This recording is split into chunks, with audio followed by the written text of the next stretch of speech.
This episode of BeatRoots was recorded in May 2024. Good evening and welcome to episode 4 of the BeatRoots podcast. I'm Jamie. And I'm Chris. You are indeed. And we're joined by Kyle and Sam, frontman and drummer of the Manchester band The Notion. They've headlined iconic venues such as Death Institute, boasted numerous radio plays including XS, BBC Radio Manchester, BBC Introducing. You guys released their debut EP, Caught in the Same Two Minds, in February 24. This year, yeah? It was this year, yeah. How are you doing? Not too bad, how are you, mate? Very good, thank you. Very good. Thank you for coming down. No worries. I'm looking forward to chatting to you, picking the brains of the greatest. We'll see as it goes along. Don't worry, we'll let it all out. Frauds. Where we like to start this is, where did it all start for you? We'll start with Kyle. Like, what's your first musical memory? I didn't get into music till, I'd say, quite late, because my parents weren't into music, like the same music that we're into now. So I'd say, for me, I was like year 10 in school, like 14, 15, getting into music. So I was getting to like Cortinas, Arctic Monkeys, all that sort of stuff. Mm-hmm. And then I learned how to play guitar, took lessons in school, hated it, because we were doing like Taylor Swift Love Story and all that. So you're not into that? Binned it off and just taught myself. Yeah. And then, yeah. I'm ashamed to say it's my first music memory though. I was in 2003. I went to Nebworth to see Robbie Williams. So I mean, we saw him at Isle of Wight last year, and I said before I saw Robbie in Isle of Wight last year, I thought I'd love to go and see him because I'll never pay. Yeah. I'll never pay to go and see him. But the second he finished, I thought, I wonder how much tickets are. Yeah, well, that was my dad. That he used to be obsessed with him, so they took like a little 5-year-old me to Nebworth in a camper van. So that was my bucket hat and a can of Carling. Yeah, if we're being honest, yeah. So don't know about what's you though. Well, my mum and dad were always into music, like growing up and that. And my brother played guitar. So that when I was like in year 5, obviously my brother's doing something, he's older. I wanted to do it, and he was like, "Nah, don't play guitar." So when I got a drum kit. So you started like straight off on drums. Yeah, but did lessons in school, and then didn't properly get into drums until I came knocking at the door. Well, Dylan came and saved yeah, him. so obviously Dylan's my brother in the band, so when he started learning how to play, we had to get a band together and then dragged you two along, didn't it? So Ethan hadn't played bass before. Oh really? And then we were in the rehearsal room for about 8 months before we did anything, weren't we? Something like that. So yeah, practicing so just Supersonic. Yeah, nice. What a place to start. Yeah, Supersonic. Yeah. So were your mum and dad playing as well, or were they just like into music? No, we weren't playing, but growing up, always music on. I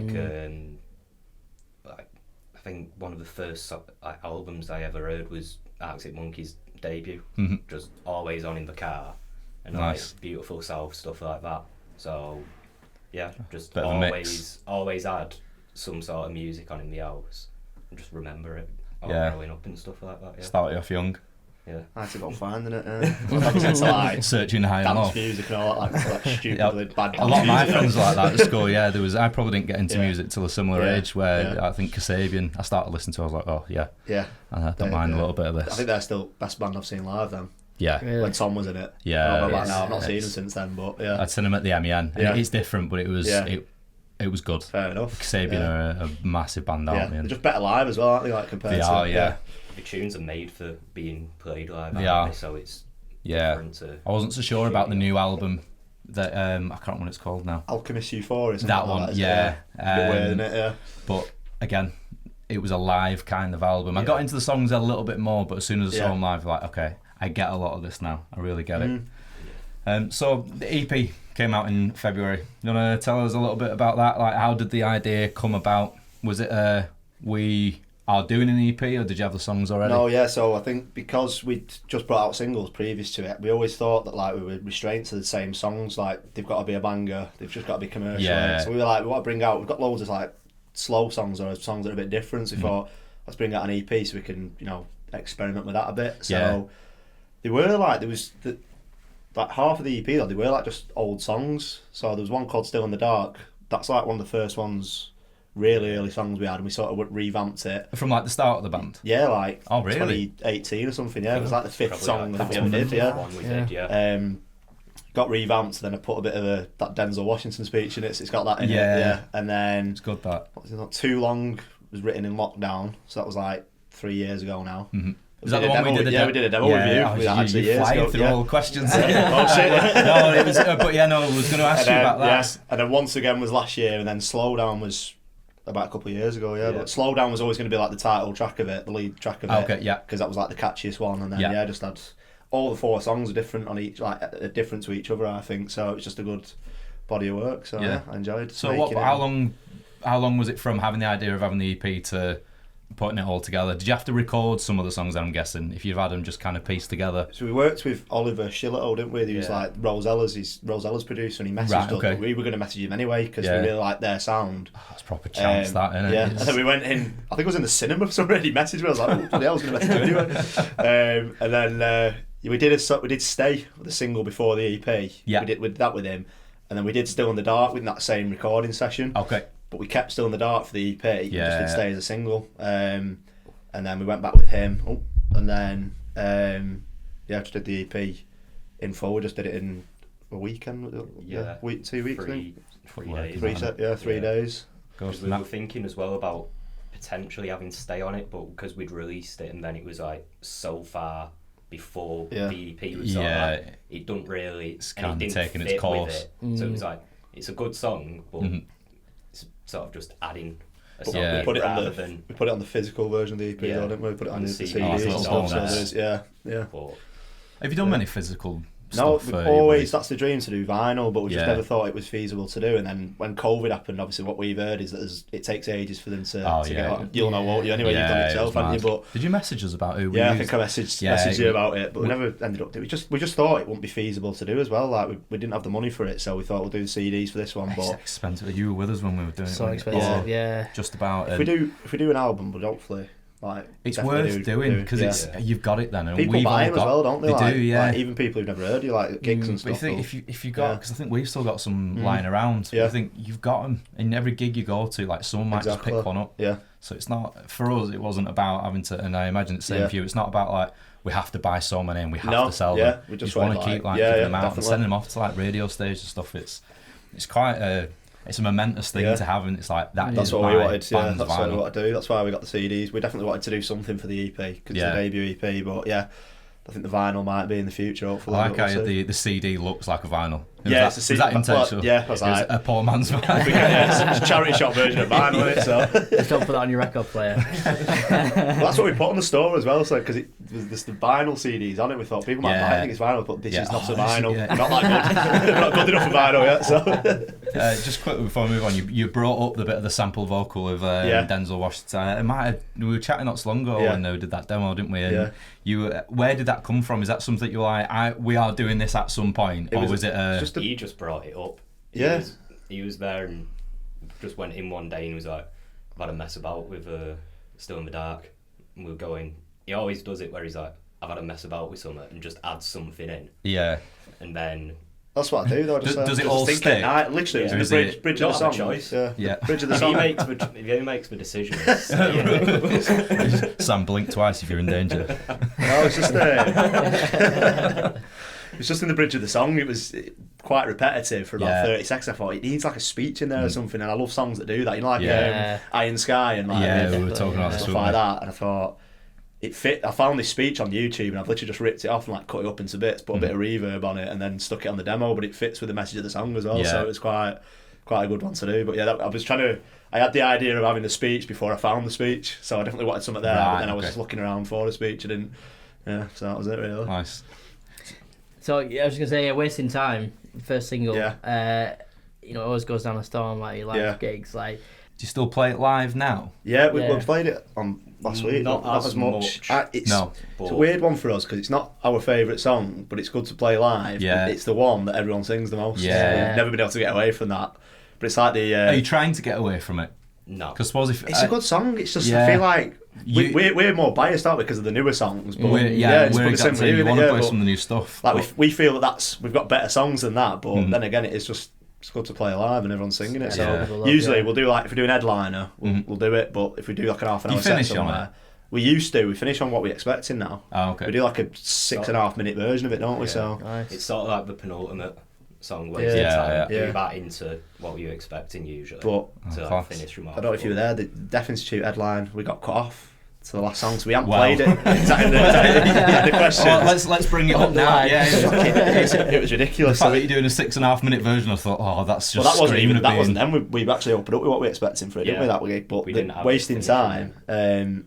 We were on late, weren't we? Because I think the sport band went over, which is absolutely fine. But the curfew was 10 o'clock, and it's strict there as well. It was strict, yeah. But we had like 3 minutes left apparently. Oh really? But the amount of shit that it caused, we might have just let us play the song because no one was leaving. Everyone was shouting, "It's only 10 o'clock. It's only 10 o'clock," and all that. Just play it. But we'd not played Wasting Time for ages, and we were desperate to play it because it always goes down well. Started playing it, I thought vocals aren't. Why is vocals not coming out here? How long did it take you before? Obviously, you can still hear yourself playing. We played it twice though, didn't we? We started playing it, then we got told, someone came on stage and said, "No, you've been cut off now. That's it."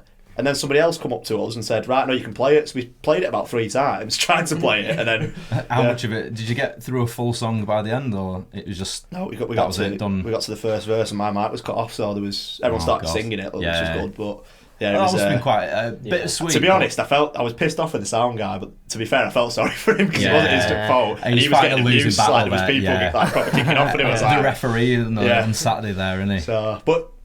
Got some good content for TikTok like that, didn't we? It was all kicking off. So. Was it a good gig other than that? Yeah, it's the best gig we've done. Like it's up there. Obviously, we sold it out and everything, and it was the pinnacle of but the best achievement we've done, I think. So it was good. Would you say it's your favourite venue you played? I think so. Yeah. I do love that venue. Yeah, it's nice, isn't it? It's just a good small venue, isn't it? Have you been to many gigs there?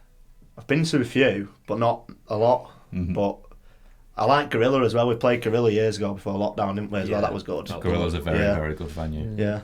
So probably say Deaf Institute's the best small venue. I can't think of any others. No, I think it's definitely up there, and for me it's either that or Gorilla. But I've been to Deaf Institute more to watch gigs as well, because it's sort of like it's also after there. It's quite a big jump to the next venue in Manchester, isn't it? There's not really many sort of in between. So you go there and then it's like the next step up. 300-400 after that. It is big. Yeah, so that's a nice intimate venue, isn't it? Yeah.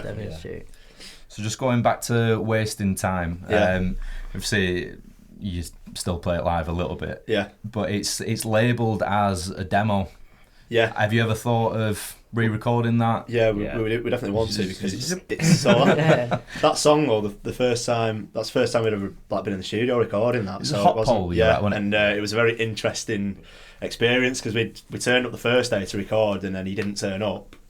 So he did us like a discounted price. Yeah. And hopefully he's not listening, but you're a nice guy really, but it's a bit weird. But I don't think we're going to get shut down. Yeah, but and then the second time, need the truth.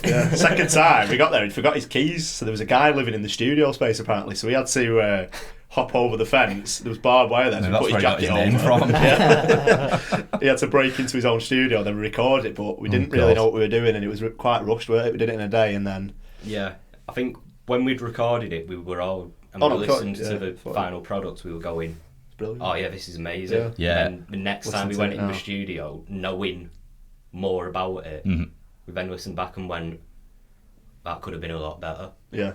You go back and do another one with Hot Pole? No, so we went. Sorry, did we do another song with him? Yes. How many did you do? So you did Wasting Time. Just did Wasting Time. After that, we went Edge recording studios. Probably Edge, didn't we? Yeah. Did a few there. We seem to have a tradition. We seem to record with the same person twice and then move on. But yeah, have you got a favourite? Well, we've just been working with Luke Owens from Shade for this new single, and he's been absolutely brilliant. Like we did the song in about 4 hours, and he's mixed it that night as well. And I think it's like the best recording we've ever done it with. So I think we'll be staying with him for the future. Sounds like he knows what he's doing. But Oliver was good as well when we did the EP with Oliver Rosales. He's really good as well. So it's between them two. Yeah. Have they got different methods? Like, have you got like a favourite method of theirs? Like, because a lot of your songs, you've got your sound. Yeah. And it's a big sound. It's big chorus. Yeah. It's quite reverby. Yeah. Is that something that you take into all of them? And do you like much input from them? I mean, or do you go in with the idea of the song thinking, we want it to sound like this? It's good to have the input as well, because things come up, like you won't think of something and then it gets mentioned and then it's like, we didn't think of that. Yeah. And I think the good thing about recording with Luke as well, he was in our year at school, mine, Dylan and Ethan's. So we've known him for years, and obviously when they've been doing music, we've been doing it around the same time. So we've always sort of been like knowing of each other, like, with the music. So he knows our sound from. It can really accentuate that, from sort of like and push it forward. First day. Yeah. So it's not as if we were going into it and he's like having to learn about the sound he knew. Yeah. And he said to us, he was like, I know the sound and I can get it sounding how you want it. So it just worked really well for us to. As we've recorded more as well, I feel like that you get more confidence going in the studio as well. So when we first started, I would just be like, yeah, do what the producer says and all that sort of stuff. But now I'd be like, no, I think we should try it this way, and stuff like that. Yeah. So it's good to have someone who you've got a good relationship with, who can, you know, just obviously listens to you as well, but they'll give their advice. But sometimes we have worked with people and they just like, don't get it. No, that's not it. We're not doing that. We'll do this. But it's like, it's our song in it. They've got a kind of similar sound as well of Shade, haven't they? They've got like big chorus. It's quite big in it, yeah. But I do like that, yeah. I do like it. It's a match made in heaven for you, then, isn't it? Yeah. It's good. No, Enjoyed it. Well. Hopefully everyone does when it's out. Is there any idea of when that might be? Probably like within the next month. I think we just need to get the artwork sorted for this new single, but I don't know whether we're going to do another EP with it yet. Sort of working it out at the minute, But at the minute we're definitely putting this new single out like in the next month or so. So nice. Just need to get the artwork finished for it, and then don't want to rush into releasing it without sort of knowing the next steps, because if it goes out and then we've got no plan, sort of just becomes a bit stagnant, doesn't it? It pays to be patient though, doesn't it? As much as, because we're the same, it's like you want to just get something out, you want to have people like listening to your numbers going so up, and processing it as well, because you've got to upload it like 4 weeks before anyway, haven't you, before you do marketing and stuff for it. So it's all. But it's having everything what you do once it's out as well. Yeah. Like, how do you find the social media side of it? I struggle with it sometimes. I think when we started out as a band, didn't realise how frequently you had to be doing social media, and then crazy, isn't it? I do enjoy some aspects of it, like doing the TikToks and that, where we do covers and these vlogs we've been doing and all that sort of stuff, but then it's just trying to find the time to do it when you've got jobs, but you're also doing gigs. I write all the songs, everything, all that sort of stuff, just getting the right balance in it, and it's just sort of trying to work out how to do, like, make a content day, so we just focus on doing that, and it's just getting that. So you set time aside. We're starting to do that now, so because instead of just doing it as we go along, don't it? Because it just takes too long. Yeah. So it's hard to do, but you've just got to do it these days, and you can't really complain about it, because it's a double-edged sword. Unless you're on a podcast and someone asks you about it. But like, you are in a good position, aren't you? Because bands didn't have it like that back then, so you can do it. But I disagree. It's probably the easiest it's been. Yeah. And the hardest to keep up with it. But there's that many bands doing it, and all this. It's the sort of stuff on TikTok that I don't like. I don't like the algorithms and all that stuff and what you've got to do. And I stay off. James and Mike look at it all the time, so I understand that. It's like to try and keep up with that. We did a cover of that. Is it Noah Kahan? Is he what it's called? And Sam Fender. And we only did that cover just because it was trending on TikTok, and it was the best video we did. Yeah. But then we put some like stupid videos out sometimes, don't we? And they do better than the actual like music. So it's either we're really shit or just TikTok stupid. Short and sweet and a little bit silly. I think one of the best videos out of TikTok's you falling on the roof. It's in the studio. Everyone loves someone hurting himself. Exactly. Look at like Jackass and Harry Hill's TV Bourbon. You've been framed and stuff like that. We've been asked to do a gig in the Chill Factory a few weeks as well. We said we'd do it because we get a ski lesson out of it, and they're all going to ski all night. So I thought, what a stupid like video we can do out of that. Just do the set and then just see you flying out. We said like that's brilliant. A day on the slopes or something. We're like, if nothing else, it's good fun, innit? Do a bit of content. I thought it's a stupid gig, but we'll do it anyway. Otherwise, what's it going to be, like 50 quid? Exactly. Carl, you said you write all the songs. Yeah. Like, do you have like a process? Like, what comes first? Is it the music or the lyrics? Usually, it does change sometimes, but usually it is the music for me. So I'll have these chords in my head that I've heard somewhere, and then I'll just get it down in Logic at home. So it's like a little home studio, and then I'm not very good at like the producing side of it, but it just gives me a rough guide, and then just go from there, build the songs up, and then put the drums in, bass, add the riffs, and then take it to these lot. Yeah. Usually they like it, and then. Sort of, as we play it live as well, it changes sometimes a little bit, but it's usually with the music, and then the lyrics come last. What's the sort of influence for lyrics, would you say? Just comes to you? Very Caught in the Same Two Minds, it was quite like personal to me, because like sometimes I get too in my own head about things, about like anxiety and just wanting to do well with music and all that sort of stuff. So it was about that really and stuff like that. So yeah, usually it's just me like writing happy songs but with really depressing lyrics. So that's just me. Yeah. I think quite in the same two minds as well. A lot of it was written sort of like during or just after lockdown as well, wasn't it? So it was quite reflective of that time. Obviously, it came out quite a bit. It's relatable though, isn't it? And you got to be relatable. Yeah. And well, Stay's like Stay. The song I wrote was about like me debating whether to like quit the band and all that because it was doing me head in like mentally. Because I wanted to do well with it. So I went on holiday and there's like a line in it says that I'm at the bar down in Fuengirola. So I wrote the song in Spain, but I said, right, I'm just gonna have a weekend, not focusing on the band, just go and chill out. But I ended up writing that song. It just came out. And it was about like just like obviously I don't want to give up on my dreams. But so it's like that. So it's quite a personal song, but yeah. See that in itself is relatable. Like, when things start dragging with you as well, I presume. Yeah, it's when it's kind of not going as well as you want it to. You think exactly. Well, this is obviously us, then. It? But then I'm like, if I quit it, I'll just be more depressed anyway because that's what I want to do. I've got nothing else to do. That's what I'm sitting Catch 22. Yeah. So yeah. I think whenever you always say like, "Oh, I've got a song, I just need the lyrics," it takes like you'll be saying it for about a month. Yeah. Because when you start thinking about getting the lyrics, it takes you ages. But then when they just start coming, and you stop thinking about it. Sometimes it'll go like. On like a Friday, it'll say like, "Oh, I've started a tune," and then on the Monday it's done.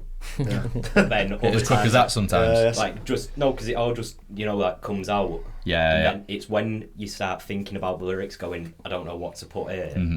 It's a weird process though. The song, like, you'll know as well. But like with the lyrics, like sometimes writing a song, it comes out straight away. Like Slow Down took about 10 minutes to write, but then there's other songs. It's like I think Too Long, stuff like that. It's about 3 months it took to finish it. Just, like write it, leave it for ages, then come back to it. But pondering and pondering, like it's eating yourself away over like one perfect line. Yeah.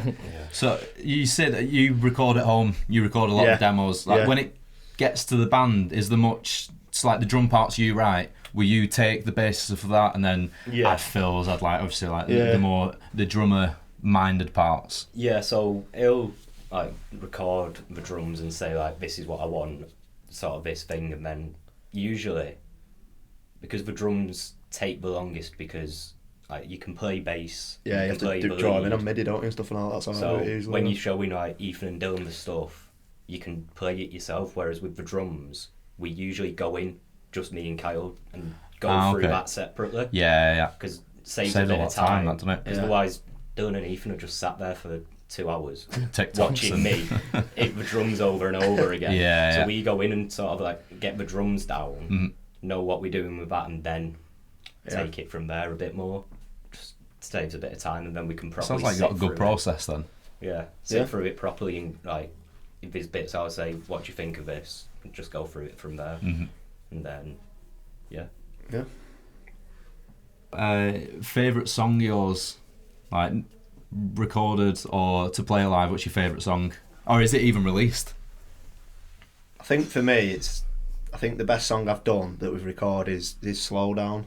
I don't know if it's my favourite, but I think it's the best one we've done. Yeah, and it got a really good like reaction. Yeah, that whole EP, honestly, I was kind of blown away when I listened to it, and so obviously I've known your music for a while. Yeah, but like you said, it's always got to be banger after banger. Yeah. And to hear the EP and it's full, like the opening track, I thought was brilliant. But the whole probably, EP. I was going to say that's probably the favourite to play live. That once again, it's really good to play live. That one, but it's a bit heavier for us. I think it's a bit more Britpoppy and a bit heavy, like I say, heavier. And then it reminded me a bit of like Fucking in the Bushes. Yeah, just kind of like that's what it is with that riff. At the start. Yeah, so that's probably my favourite to play live, and then Slow Down's my favourite recorded. Yeah, I don't know because it changes all the time depending on what we're doing in. Like what gigs we've got coming up, looking at the set list, and then we go, don't fancy doing that one. Like, you change it up quite often then? Like we have like gig by gig. 3 or 4 songs after staying, don't they? Yeah, so, we've got like the old reliables, like What Were You Expecting? The golden oldies. Crusade, always Crusade, always What You Expected. Slow Down. And then we change it about. The other ones we switch about a bit. I don't know.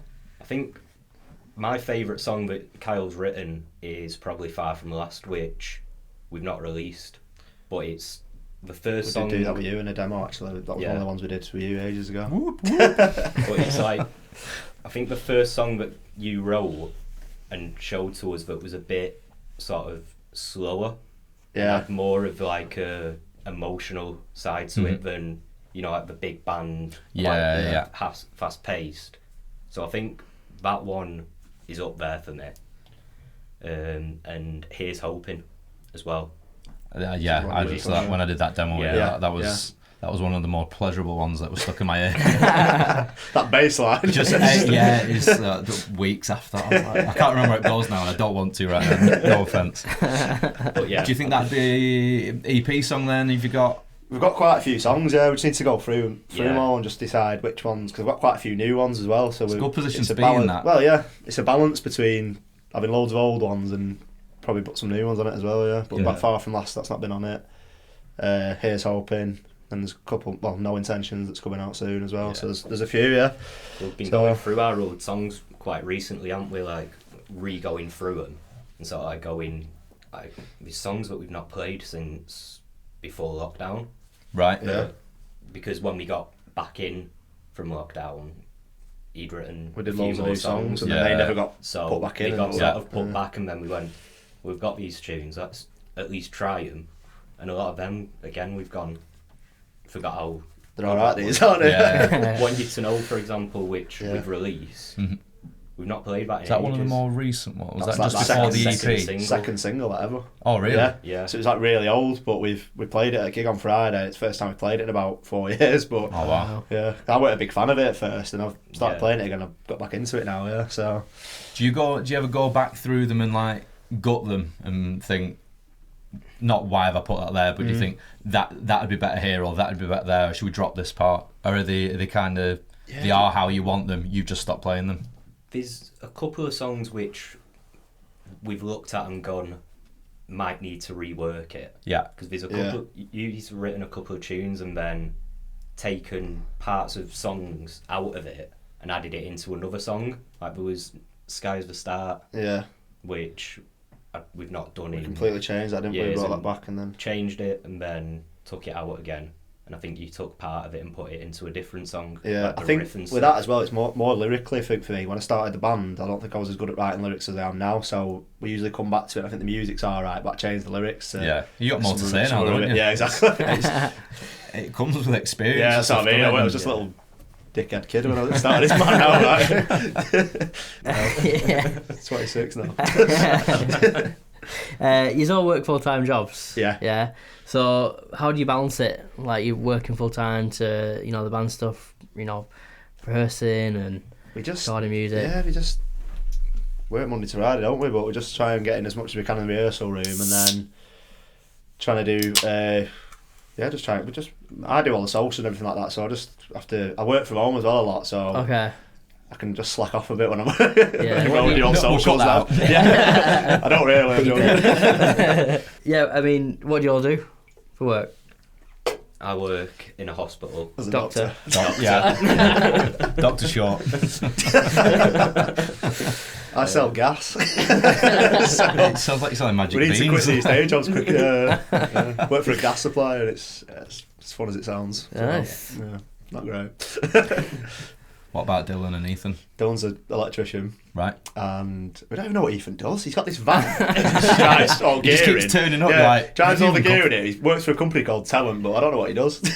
Something to do with like metro lines and stuff like that, I think. Right. I swear he's never in. Telecoms engineer it is, actually. Right. He used to work for the metro. Okay. And then now he works in telecoms, working away. Working away. He sounds like an elusive, mysterious guy. I've only seen him once. And I've seen the band 3 times. So, what does the next 6 months... I know we've kind of covered it over the course of, but what's the next 6 months looking like for you? Yes, we've got a few gigs outside of Manchester coming up. So we've got Huddersfield in 2 weeks off, 24th. Yeah. And then we've got a gig in Hull, Blackburn, There's another one I think somewhere as well, and then I think we're going to obviously get some more tunes recorded, get this single out, and then hopefully do like an headliner in Manchester at the back end of the year just to finish it off. You got any plans on where you'd want that to be?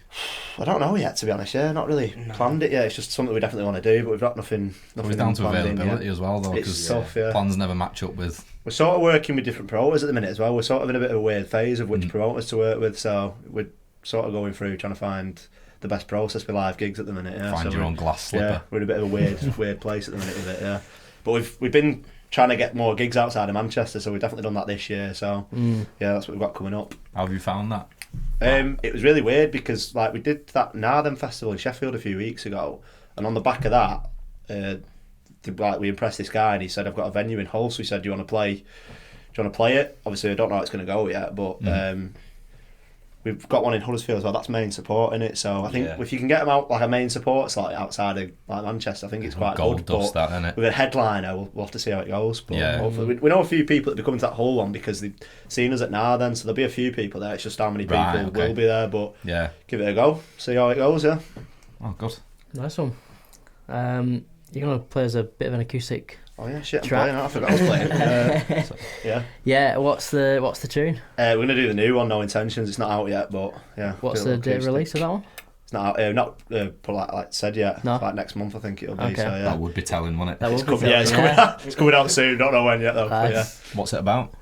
Is it about anything? I think it's really old. This is another really old song that we've like reworked, but the lyrics, honestly, I can't remember what the song's about. And I can't remember at all. Great content. Yeah, I know, yeah. It's not good, is it? This tune he didn't even show us.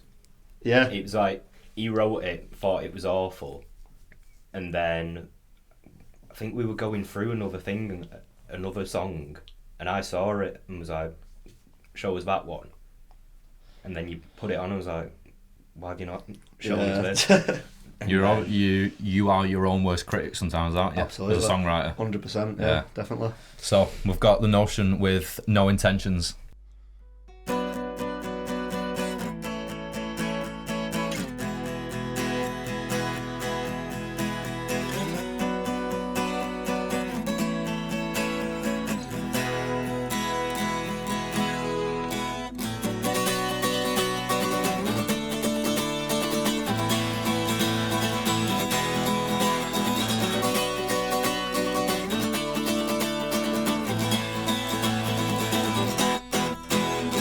24 hours later, your trust wears thin, and I can't remember what I said to you.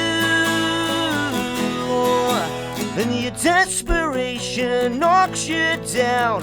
Can see that you need a helping hand. Didn't help that I got closer to you. I can see it in your eye, and I've just seen you talking in the way you're not supposed to do. After all of the things that you changed so that he would deny you, was it a recollection of no intention?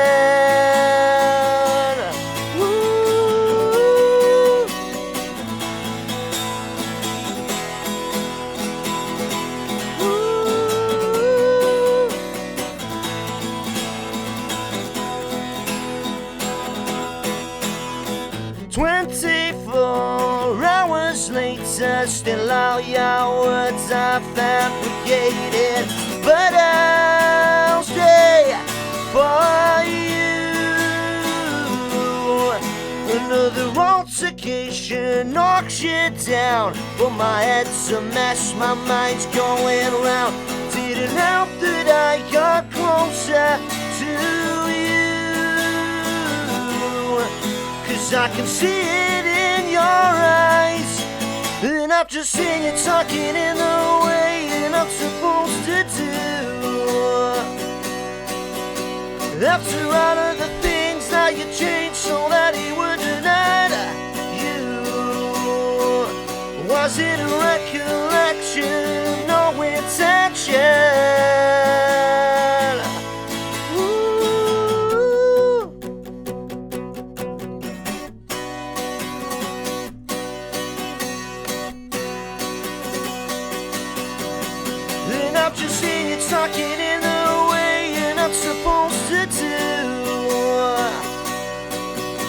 After all of the things that you changed so that he wouldn't hurt you,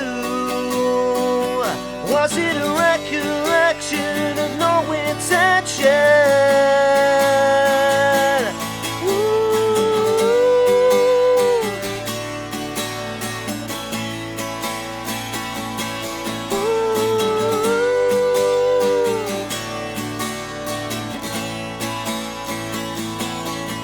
Was it a recollection of no intention? Yeah, yeah.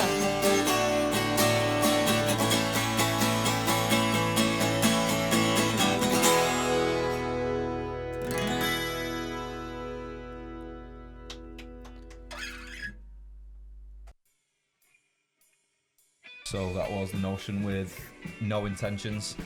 Lovely tune, lads. Cheers. Can't wait to hear it. Can't wait for it to come out. Yeah. This has been episode 4 of the BeatRoots podcast.